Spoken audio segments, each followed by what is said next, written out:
Hello दोस्तों, कैसे हो? आज मैं आपको बताऊंगा। उससे पहले मैं बताने से पहले मैं आपको बता दूं, वीडियो को लाइक कर दे और चैनल अब नए हो तो चैनल को सब्सक्राइब कर देना।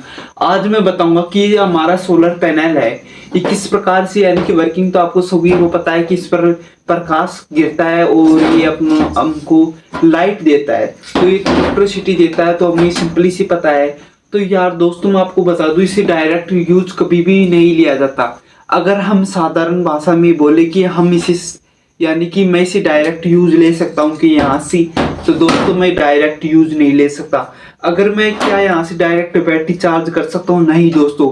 अगर मैंने ऐसे कर रहा हूँ मैं, तो आप भी कर रहे हो ऐसा, तो दोस्तों ये सोलर पैनल जल सकता है, आपके घर में आग लग सकती है।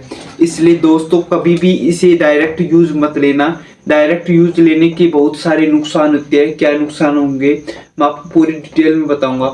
और इस प्रॉब्लम को ठीक करने के लिए हमें क्या करना चाहिए, हम किस प्रकार से अपनी बैटरी चार्ज करें। और अगर आपके पास छोटा वाला भी है तो भी फिर भी आपको यानी कि इसमें डायरेक्ट सेल कनेक्ट नहीं करना है, यानी कि सेल डायरेक्ट इसमें यानी बैटरी इसमें डायरेक्ट चार्ज नहीं करनी है। होती क्या है दोस्तों, बात होती क्या है, यानी कि मान लीजिए कि अपना चार्जर यानी कि सेल है, तो ये सेल अपना ये चार्जर कर रहा है। करने के बाद होता है क्या, ये भी चार्ज हो जाती है, ये भी चार्ज हो जाती है। तो मैं बात करूँ सरल भाषा में, तो एक चक्कर बन जाता है दोनों में।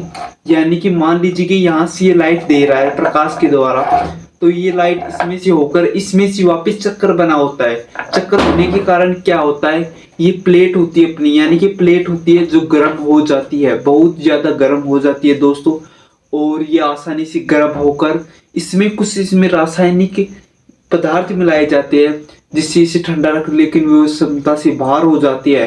और होने के बाद ये ऑटोमेटिक ही आग पकड़ लेती है। आग पकड़ने के बाद बहुत ही खतरनाक विस्फोट होता है। मैं आपको वीडियो डाल दूंगा, वीडियो की क्लिप आपको दिख रही होगी किस प्रकार से ये विस्फोट होता है। यानी कि बड़े होते हैं तो छोटे होते हैं, यानी कि काम वो ही होता है दोस्तों। तो इसको प्रॉब्लम को ठीक करने के लिए करना क्या है दोस्तों, आपको सिंपली सी जुगाड़ बनाना है, ज्यादा खर्चा नहीं आएगा आपको। और अपनी बैटरी चार्ज आपने देखा होगा कि अपनी बैटरी को चार्ज लगा देते हो, लेकिन वो चार्ज होती है लेकिन 50 30 40% ही हो पाती है। उससे ऊपर वो बैटरी चार्ज नहीं हो पाती दोस्तों। क्यों नहीं हो पाती? क्योंकि इसमें पावर जाता ही नहीं हो जाता।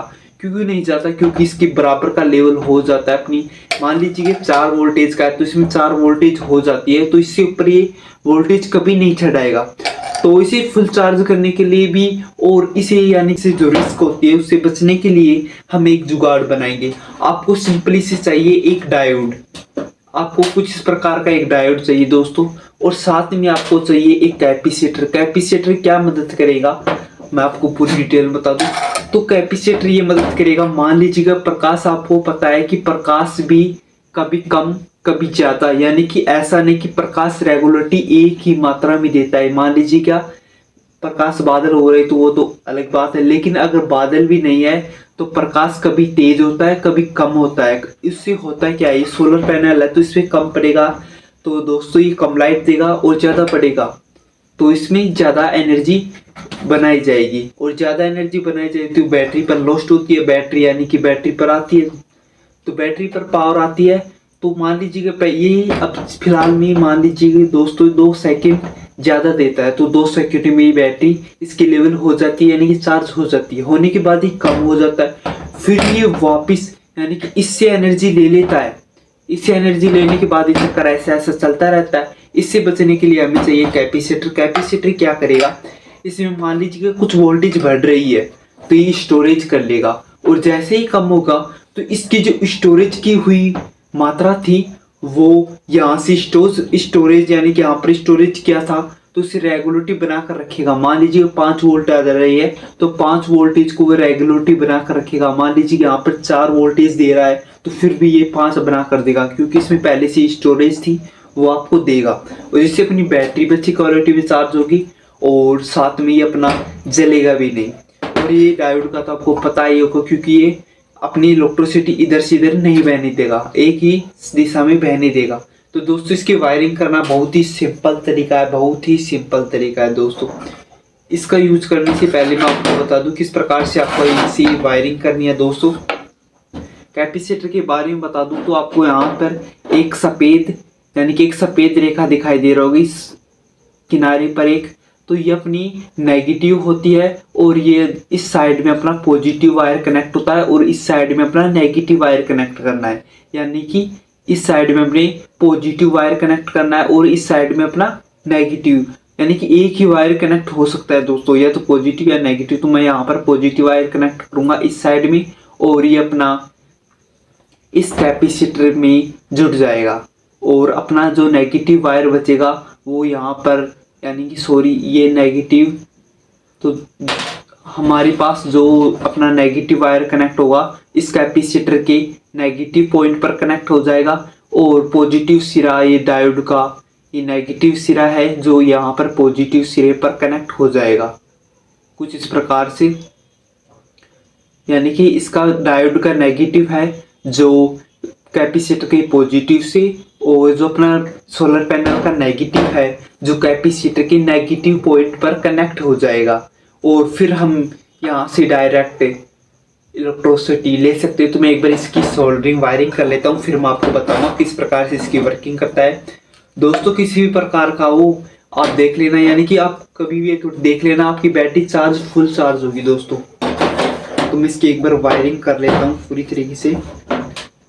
दोस्तों मैंने इसकी वायरिंग कर ली है, आप देख सकते हो ना जो कैपेसिटर की नेगेटिव और पॉजिटिव पर पावर सप्लाई यानी कि पावर अपनी आउटपुट के वायर कनेक्ट कर लेने हैं। तो मेरे पास ये आउटपुट कनेक्ट हो गई, आप देख सकते हो। यानी कि ये जो बल्ब की रोशनी है उससे भी ये वर्किंग कर रही है दोस्तों।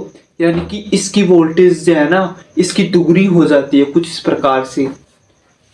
तो दोस्तों ये मेरे पास ब्लू रंग की एलईडी है, तो मैं इसे आपको चलाकर दिखाऊंगा किस प्रकार से वर्किंग कर रही है। यानी कि दोस्तों देख सकते हो एक एलईडी बल्ब के आगे ये इतनी सी रोशनी के आगे, इतनी सी प्रकाश के आगे वर्किंग कर रहा है और कितना अच्छा वर्किंग कर रहा है दोस्तों, आप भी देख सकते हो कुछ इस प्रकार से। तो दोस्तों देख सकते हो कितना अच्छा से वर्किंग कर रही है। अगर आपको वीडियो पसंद आए तो वीडियो को लाइक जरूर कर देना दोस्तों, और चैनल को आप नए हो तो चैनल को सब्सक्राइब जरूर कर देना, क्योंकि ये वोल्टेज को दुगना यानी इंक्रीज भी करता है। ये जुगाड़ आपको आसानी से बना सकते हो, कैपेसिटर की मदद होगी और एक डायोड की जरूरत होगी और कुछ भी नहीं जरूरत, कुछ भी आपका ये सोलर पैनल भी बच जाएगा और आप भी सेफ रहोगे। और अगर आपको वीडियो पसंद आई है तो वीडियो को लाइक जरूर कर देना और वीडियो को एंड तक देखने के लिए धन्यवाद। मिलते हैं अगले वीडियो में जल्द ही। जय हिंद, जय भारत।